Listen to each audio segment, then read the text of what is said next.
Bibbidi bop bop blue dop bow. Whew. Okay, let's do this. Hello, and again, hello everybody. This is D from Project Airwaves coming at you again today with another session. Damn it. Okay, so normally around the holidays, we want to be jolly. We want to be happy. We want to think about family and our loved ones and presents and food and all of that fun shit. Okay, but what if some shit goes down that you weren't necessarily anticipating? If you've seen the title of this particular session, you know I'm talking about death. Unfortunately, we had a death in the family a few days ago. That was rough. Still is. I don't know what I'm talking about as if it happened years ago. It still is. It wasn't any of my immediate family. It was my girlfriend's family member, and it's pretty devastating. So I wanted to kind of talk about it while it was still fresh. While it's still on my mind, because this isn't one of those sessions where I'm going to start crying and, I just want to get stuff off my chest and I miss this person so much. It's not like that. While I had a deep love and respect for this person, I also wanted to put in my 2 cents because I feel differently about death. I've been raised around death, unfortunately. It's just the way life goes. And, with my mother being a pastor, with us having a church and, our religious practices and beliefs, you just grow to see death differently. And when I say differently, I mean, I don't necessarily see death as a bad thing. It's kind of funny because I don't understand how people don't believe in a higher power, just specifically for the fact of we want more after the life we, leave here on this earth. You want to know there's something beyond what's simply happening down here in the physical realm. So I'm going to elaborate a little bit on what I mean when I say I see death differently. With death, because it's such a scary word and because we've been programmed and trained and we've seen on TV and heard from other people, just how destructive and how severe a death can be on one's life, how emotionally just an emotional upheaval, I guess I should say, is what comes to mind when I think of death, unfortunately, from, the normal aspect, from how we all see it. But then when my other senses kick in, my spiritual senses, I switch, it becomes a thing of sadness to a thing of celebration, because, that person that was suffering is no longer suffering. All of the issues they may have had, all of the diseases, illnesses, pains, aches, thoughts, anything like that was negative, that was affecting this person, that was bringing them down, is no longer affecting that person. So for all intents and purposes, they have been freed of the ailments of life. And I don't know about you, while I am not homeless and living on the street, life today, yesterday,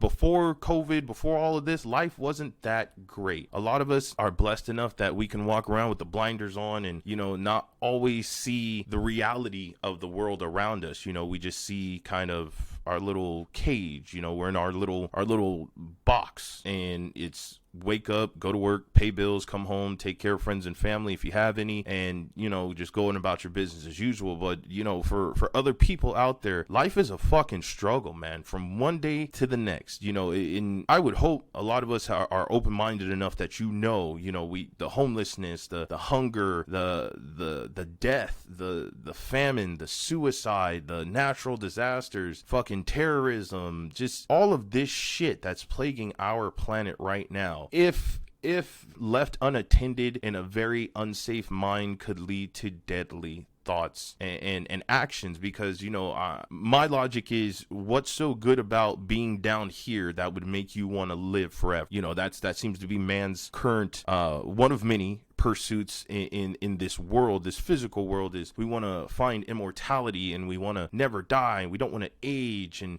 you always want to be beautiful and you always want to stay smart and you don't want to lose your mental faculties or your physical abilities, because getting old sucks. Yes, we know that, but at the same time, there's a reason for all of this, the reason, the way you're born, the way you grow up, and the way you grow old, and the way you die is orchestrated. It's perfectly orchestrated. While we may not enjoy the fact that we are going to die, it's the perfect culmination to what should be a life of happiness, love, and experience. Of course, we're all going to go through tough times.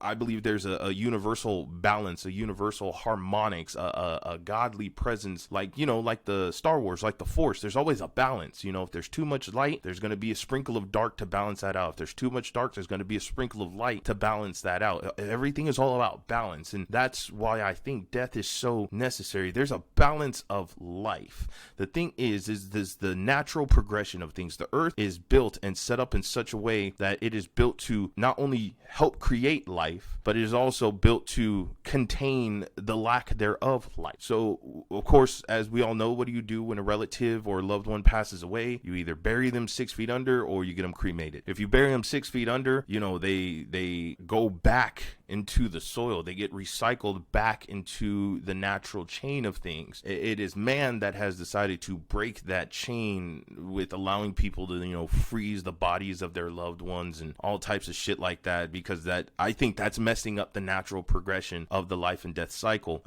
Like I said in my previous session, the earth has a way of fixing itself. It has a way of correcting things. So people over here, we're overpopulated and earth can't sustain us and resources and blah, blah, blah, blah, blah. Yeah, but at the same time, this is why we have what's called natural disasters. I don't like this term. I don't like the terminology. I don't like the reference, but some people might say an act of God. As far as I'm concerned, no act of God is intentionally set up to kill people needlessly. However, if we're talking about the natural cycle of things, a natural check and balance, then yes, the planet Earth is built to control and to cull overpopulations, in general. Like we've talked about, if you have a bunch of mice that are overrunning a particular area, there's usually going to be some type of shift. So either the environment won't suit them anymore, there'll be a natural predator or predators that will come in to kind of bring down that population and to control it. It's the same thing. It's if you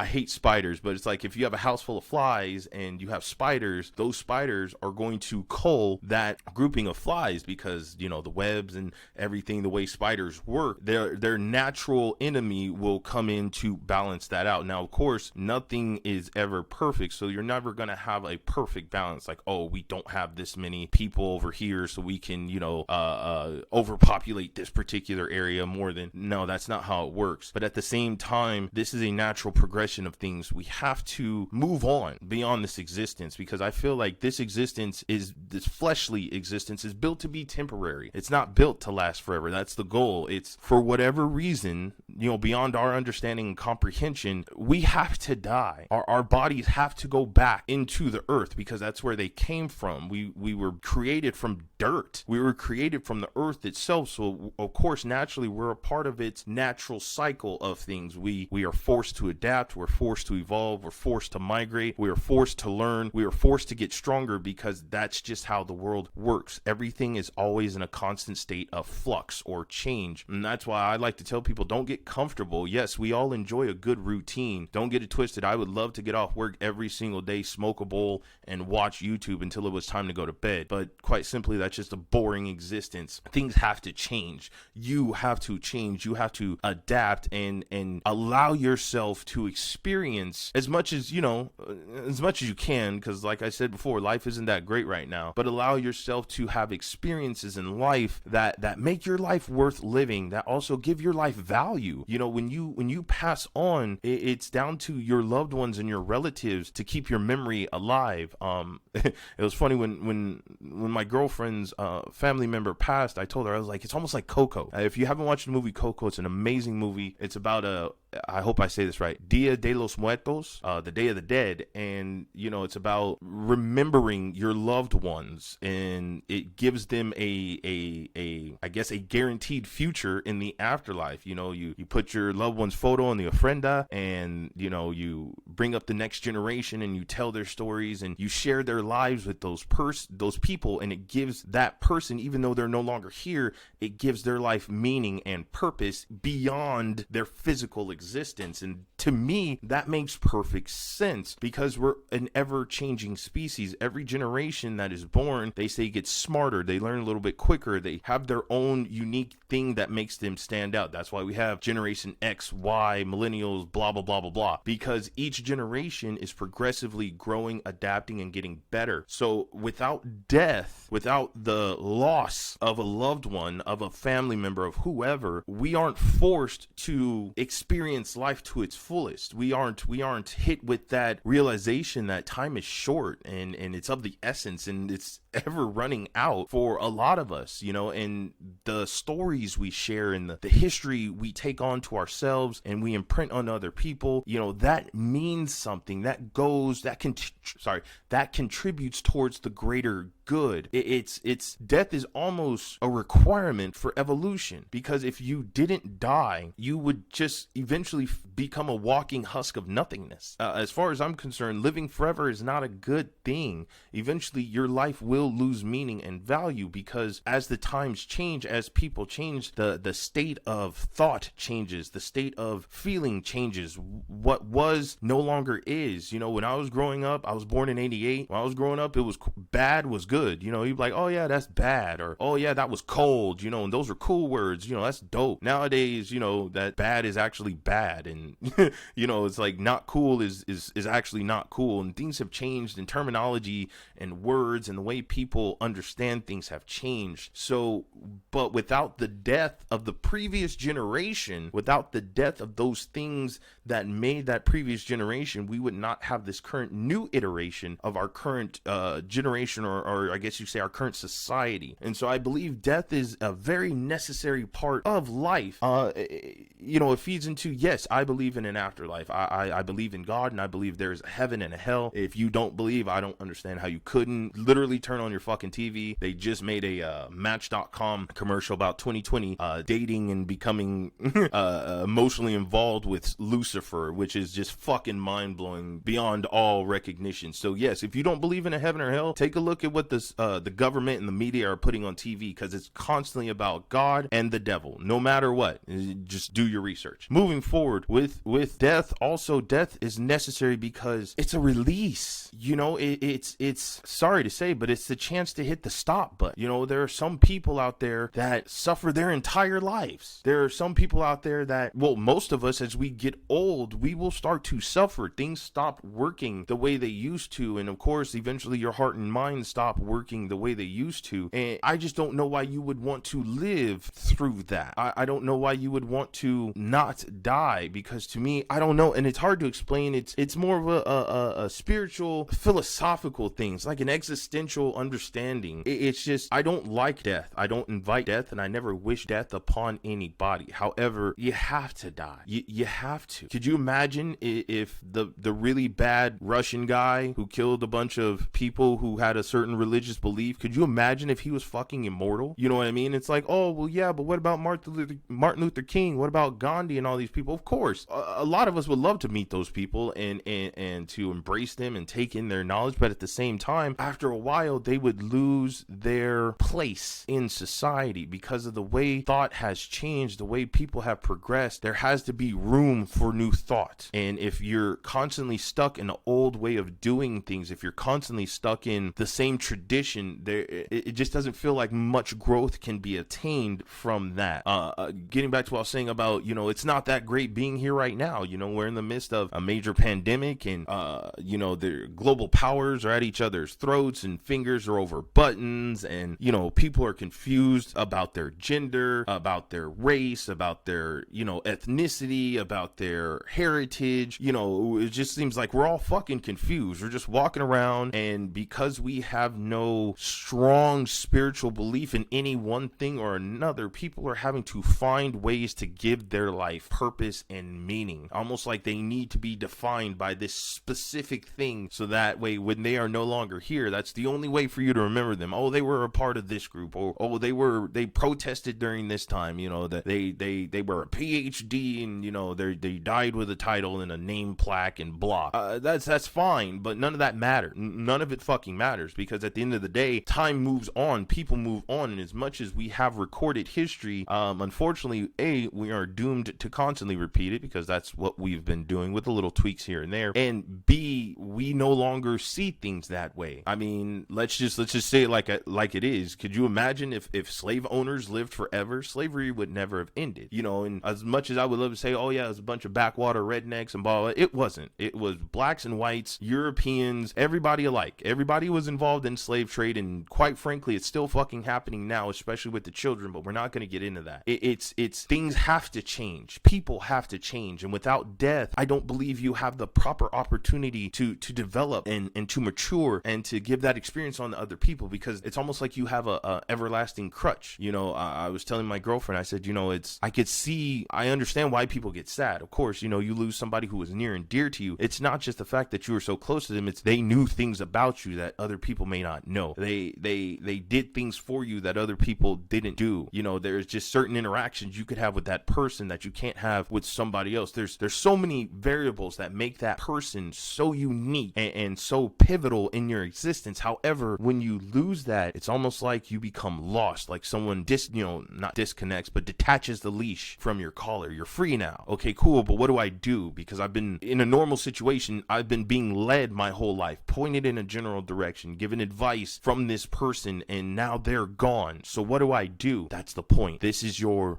shining moment, your crowning achievement. You have reached a pivotal fork in the road. You have the option to go left, you have the option to go right. Whichever option you decide is going to ultimately develop your character. It's going to dictate who you become and how you do things in the future, how you respond to certain situations and people. You know, these small but very important, minute moments in life change everything for you. But it's only because of the past experience that person has instilled into you, and your current life experience that you've already led, that you can mesh those two things together. But if that person and or people are still around constantly, it's almost like you have a cheat sheet. You know, you have cheat codes. It's like, okay, well, they did this, so either I can do that or I can go this way. But either way, you know, they'll still be there, and I can always just. But when you can't, but when they're not, what do? You know, and that's a very scary thought for a lot of people. I'm the youngest in my little family. You know, we don't really talk to our extended family, and that's fine. But it's me, my mom, my brother, older brother, my stepfather, and my niece. And so when you put things into perspective, yeah, it's getting close to that time where I'm gonna lose my parents. You know what I mean? My older brother, God willing, will go before me. So then there'll be nothing but me and my niece, and you know, whatever children she may have. But it will eventually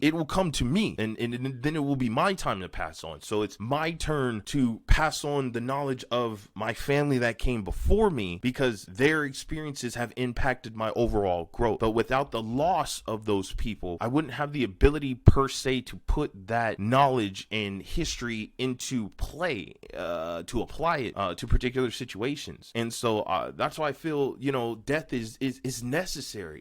It allows people to change and to develop into better versions of themselves. There's never a good time for death. So, you know, there's no way around that. We're just gonna have to live with that. Death comes at any given time, but it's what you do or what you have done leading up to that point in your life that can make your death good or bad. You know, that's why I hit so hard on the family dynamic, because the family dynamic is pivotal for one's life from birth to death. When you're born, you're supposed to be surrounded by people who are going to love you and protect you and care for you to make sure you live to see adulthood and have your own experiences and your own children to pass things on to them. And then as you get older, you have that family unit to help you to make peace with everything and to eventually pass on and transition to the next stage of life after death. Without that family dynamic, without that bond, without that comfort and safety from those around you, death is a very scary fucking thing. Nobody wants to die alone. Nobody wants to be alone. Yeah, I have my moments where I just don't want to be around people. However, I don't want to be alone for the rest of my life, and I certainly don't want to be wherever I am when it's my time by myself, scared, not knowing what's going to happen, not having that ease that, everything's going to be okay, that, that reassurance. Because, yeah, I can only imagine in the grips of death, in one's final moments in life, all of their emotions are going. Every fucking emotion is firing. Everything's going. People say you flash back. People say you see the light. Some people say you see the future of your loved ones, blah, blah, blah. Don't give a fuck. In that moment, everything is happening. So you would want one's death, fuck it, you'd want your own death to be as comfortable, as wonderful, as easy, as whatever word you want to put there, good word, as possible. And so when you don't have that, you end up in the world we're in now, where people are so afraid to die that they have turned to the dark arts. I'm doing the quote fingers, the dark arts and technology and everything but God to find a way to extend life, to find a way to never die, because they're so afraid of losing their worldly possessions. They're so afraid that there's nothing after this life. They're so afraid that they're such a bad person that they know where they're going after this life. So they try so hard to prolong this natural flow of things. I have a saying, and I probably said it before, I don't give a shit, I'm going to say it again, that when you break nature, you can't put it back. Perfect example, when you I had a coworker, a very voluptuous woman. She was overweight. She decided to get Botox and do the fat transfer, where they took it out of her gut and put it in her butt, or no, they just sucked it all out. Gave her the lap band surgery or whatever it is, where they put the band around your stomach. So of course she lost weight, lickety split. But however, she lost a lot of her natural features. And so we were talking one day, and she's like, "Man, I miss my old body. I understand I wasn't healthy, but this new body just doesn't feel right. It's not me." And I said, "What are you doing? Are you trying to put the weight back on?" She's like, "Yeah, but I can't keep it. I got this thing on my stomach." And, in my mind, I'm just like, you broke nature. Like, yeah, I'm sure you were overweight, but it wasn't something you couldn't fix by some good dieting, exercise, and some self-restraint, to be honest. And so she broke the natural construction of her physique, of her body, and now she can't get it back. It's the same thing with anything else you do on this planet. You break the ocean, you break the land, you break the sun, you break the sky, you break the atmosphere, you break the stars, you break people. If you break nature, you can't put it back. And we're starting to unfortunately see the ramifications of our actions on our surrounding environment. The earth feels like it's dying. Everything feels like it's dying. We're surrounded by death. If it's not COVID, we're having these mass animal die-offs. People are killing themselves. People are killing other people just out of pure desperation and grief in some cases. With the animals, that's an unmitigated disaster because we don't know what's causing it, but at the same time, we should know what's causing it. To an extent, it's us. We've been poisoning this earth, not just due to us living, but due to the shit that we use to comfort ourselves and to accommodate ourselves. We're slowly killing the planet. We're breaking nature. And when you break it, you can't put it back. So right now, mankind is in the midst of breaking death. We've already attempted to break life by manipulating a fetus in the womb with the abortions, with everything, the experimentation we're doing on fetuses and extracting this and putting in that. We're breaking life, and now they're trying to break death. Y'all, I know a lot of us won't be here to see how things end. A lot of us won't be able to see a lot of the truths that we are speaking come to fruition, but know it's happening. So while I don't agree with death, while I don't agree with how we die and when we die and, just any of that, it has to happen. It's a natural part of life. It's the progression of life. And quite frankly, if shit ain't gonna get no better down here, I'm sorry, but I'm looking forward to it. Not an untimely death, not a death of my making. By no means do I want to kill myself. But if there's even a minute percentage that whatever happens after this life is far more better than what we're dealing with right now, I'm down. Sign me up. Fuck immortality. I don't want to be a vampire. I don't want to be a fucking demon. I don't want to be a ghost. I don't want to be a werewolf. I don't want to be a fairy. I don't want to be anything that lives for eternity, because it's not worth it to me. That's what makes life so special, is the fact that it's so short and that at any moment it could end. And that is profound, because we're all so unique. So once your life essence runs out, your unique input into the world is also gone. So it's a matter of, what did you put in and what did you get out of it? Because when you die, we die alone. You know what I mean? So are you satisfied with your life? Are you happy with the things you did? I don't give a shit who you voted for. I don't give a fuck that you accidentally cussed at your mom, or that you, I don't know, stubbed your big toe, or none of that shit matters. I don't give a fuck if you used to be a bully, anything. Are you a good person?